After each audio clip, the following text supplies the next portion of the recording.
Robin Hood. Will You Tolerate This by Kirsty Neal. Read by Richard Armitage.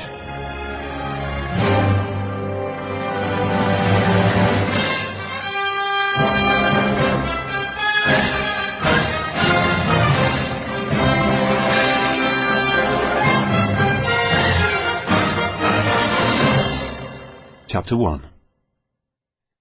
"This way," Robin of Locksley called over his shoulder, pounding through the thickening greenery of the forest. He could still hear the horse's hoofs a short way ahead, and the occasional glimpse of the rider's black uniformed cloak was enough to let him know that they were going in the right direction. "I am dying," panted Robin's manservant and companion Much, who was trailing behind. Pausing for a moment, Robin put out an arm to hold him back. The horse had drawn to a stop, and as they stood and listened, other sounds drifted through the forest towards them. "You know the law," came a cold, hard voice. "I know the law is an ass," a second man answered. Much smirked. Glancing around, Robin moved towards the trunk of a broad oak tree and beckoned for his friend to follow. "The price for one of the king's deer is your right hand," said the first voice again. Robin peered out from behind the oak's solid trunk, and through a gap in the dense thicket saw the grubby, fair-haired man who had run across their path a short while before.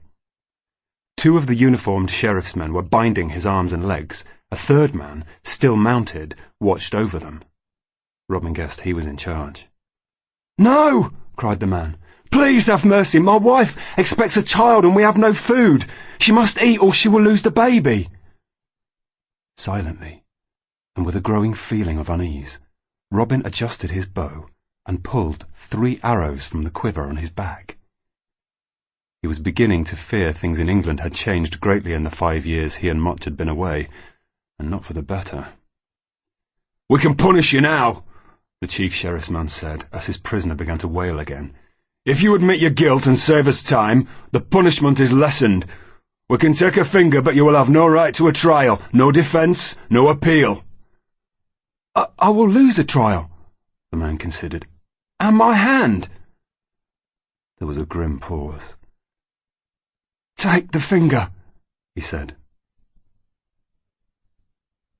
Beside Robin, Much fidgeted.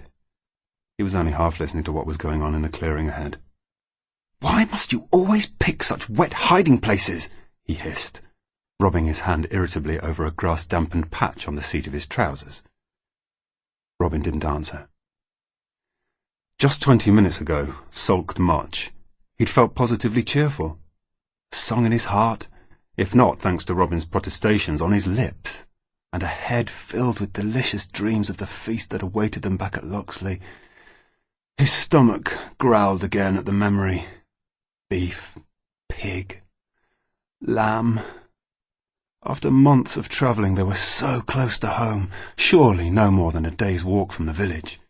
And then this dirt-stained, deer-hunting peasant had streaked across the path in front of them, closely followed by a dozen of the sheriff's meanest-looking henchmen. Robin had quizzed the last of them about the peasant's crime. "He'll lose a hand," the Weasley man had told them. Much's instincts had suggested they run in the opposite direction, but Robin had led them into the forest after the sheriff's men and the needy stranger. Knowing his master as he did, Much supposed he should not have been surprised. It wasn't as if he didn't sympathise with the hunter. The thought of roast deer was enough to make Much almost faint with hunger. He just couldn't see what the whole sorry situation had to do with him. In the clearing, 2 of the sheriff's men dragged their prisoner to a gnarled tree stump.